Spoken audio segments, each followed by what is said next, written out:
Welcome back to the Ask People series. This is episode 3, and this week we will be asking everyone if they were to live on one life salary for the rest of their lives, what would that be? So without further ado, let's get to it. Hi, my name's Adam. Hi, I'm Anita. Hi, I'm Campbell.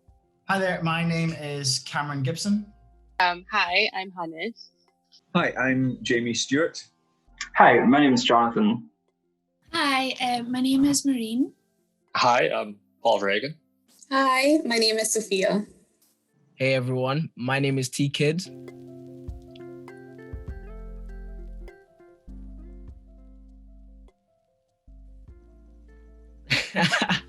Yo, I'd actually a life salary. I'm gonna be honest. I'm gonna put that in the millions. Yeah, 7 digits would be nice. So like I don't know, $1 million a year, or maybe even more. You know. So we spoke about this. I've never really set myself a sort of like monetary target. Like I think maybe it's just because I'm too young for that, but I don't see that as being one of my goals. I would just like to have enough money to live well or comfortably, and as long as it can support whatever I enjoy doing, then I'm fine with that. If it was like a lifetime, I think that a really probably strong goal would maybe be like 40-50 grand a year. I don't know if I'm setting that too high or too low, but I know that you can live well off of that, so no. So that's a tough one because I think it depends on a whole bunch of things, like where you're from, where you live, etc., etc. But for me, conceptually, it would be the amount of money that it takes to live really comfortably, so not to have to worry about like bills or like foods or things like that, plus some money on top of that to do the things that you want to do, to go and have fun and go on holiday and visit new places. So if I were to put a figure on that for where I live, I would say like 50,000 of your British pounds. 100 grand a year. Purely on the basis that I think it's not entirely about the money. I don't think it's not, you know. I think people say money can buy happiness. I don't agree with that at all. If you can buy yourself a jet ski in a desert island, I think you're probably quite happy. But I think it's an enabler to do things. So, for instance, if you were someone like you and I, and had a lot of like passion to go out and make stuff, if you were given essentially not unlimited, because I'm sure you and I could rinse through 100 grand pretty quickly. But like if we were given that to use, we wouldn't really have many obstacles. We wouldn't have many boundaries in terms of what we could go out and do and create, and places we can go, things we could see. So I think that would, it's an enabler. It's not a one-click happiness. It's an enabler to go and do things, I think. So yeah. This question I actually thought about, because I'm like, Because I remember having a conversation with some of my friends over lunch, and they were talking about, let's say you win a lottery, what would the amount be for you to be able to like retire for the rest of your life? Let's say like our age, like 24, 25. And they were talking about like 20 million and blah, blah, blah. And I'm like, God damn, you got a lot of money you need to like upkeep your life for the rest of your life. I think that's where people go wrong. Like the more money they get, the more they spend, and that's how you kind of just stay stuck in the same hole. But how much I would like to make for the rest of my life and be comfortable? Let's see. I don't know, like 36, 40K a year? I mean, tax-free, or am I getting taxed? Tax. Gotta be taxed. Well, yeah, 36, 40, around that range. That'd be nice, pretty comfortable. Yeah, kind of just like, hopefully just be happy with what you have. But yeah, I think, what's the point of being rich anyway? having lots of money, you're still going to be going through pretty similar problems as other people, but just in different aspects. So. A life salary per year. I mean, I guess sort of a minimum threshold I would look for on average would be 60K a year, I guess. Anything above that I would consider extra. And that's also something that's kind of borne out from academic research, is that there is a diminished return on investment in terms of making money, and everything over sort of your base. Like if you're poor, you're miserable because you just can't afford shit. If you get over a certain amount, then every extra dollar you make doesn't really tangibly change your lifestyle. Yes, there's a difference between 10 billion and sort of 10 million, but in terms of basic needs and fulfillment, it doesn't make that much of a difference. So I would say 60,000 would be a base threshold. Yeah, I had a thought about this, and on one level, I'm not very materialistic. I sort of scrape the bottom of the barrel, really, and I'm not particularly fussed about money. I don't care not having a car or not, but it would be nice. And then I think, well, actually, I would like a salary of £1 billion every year, so that I could make a massive difference to people's lives. I cannot. This is where the politics comes in. Maybe not politics, maybe just some sort of economic morality or whatever.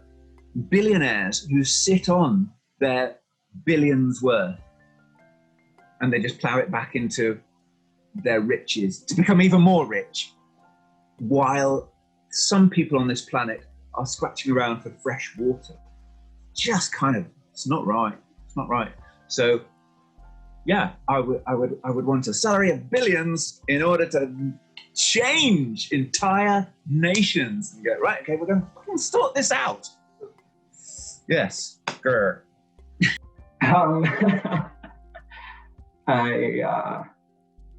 I mean, obviously, like $1 million a year. I don't know. Like, I think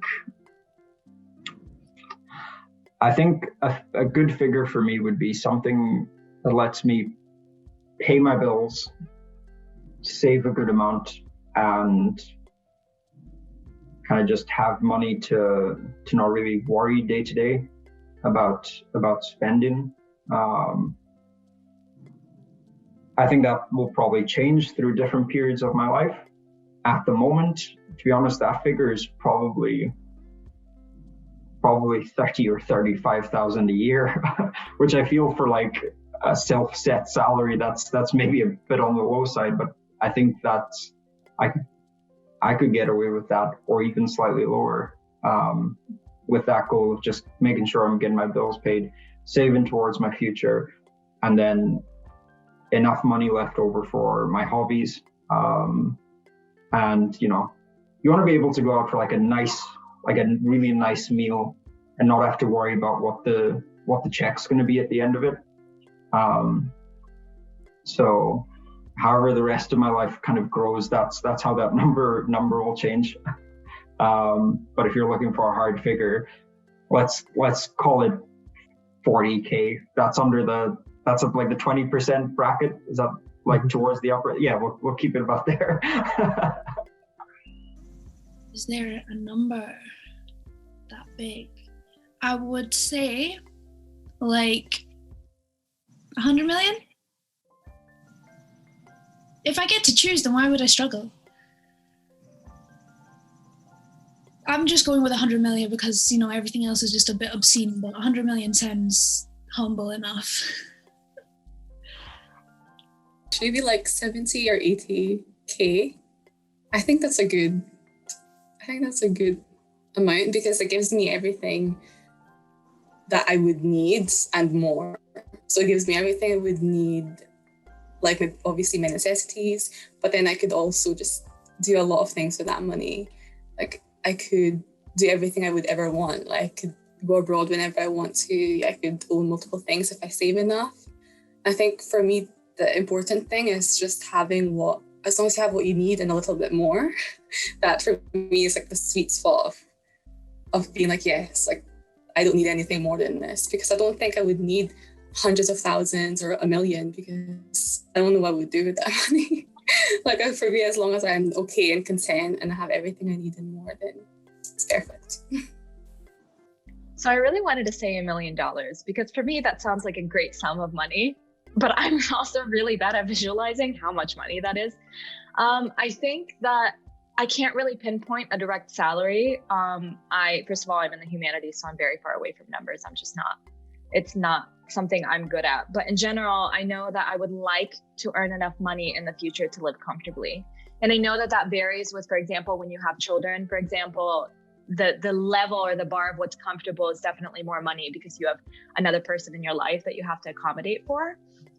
But I really want to reach a point where I don't think about how much is this going to cost and will that affect it? Can I afford 3-ply toilet paper or not?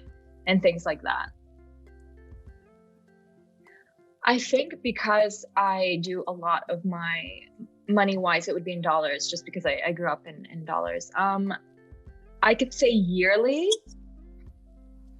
comfortably, I think anywhere between, for a family, $60,000 to $100,000. $100,000 is really comfortable. I mean, that's like upper middle class. But I think that 60,000 is a year is a normal sort of bar, between 40 to 60. Yeah, but this is coming from somebody who I'm a tail on the tailgates of being a millennial. And I'm not somebody that's wanted to afford a house. I don't know. I might feel comfortable living in apartments my whole life because I've lived in big cities and that's just sort of what I'm used to. So I recognize that with $40,000, buying a house is going to be difficult. And, you have to keep in mind bills and paying mortgages and stuff. So. Hey everyone, thanks for watching, and I will post the social media links below if you want to follow us, but most importantly, I hope this gives you an understanding of perhaps how you'd like to answer these questions yourself, and encourage conversation with your close friends and family as well. I hope to see you next time.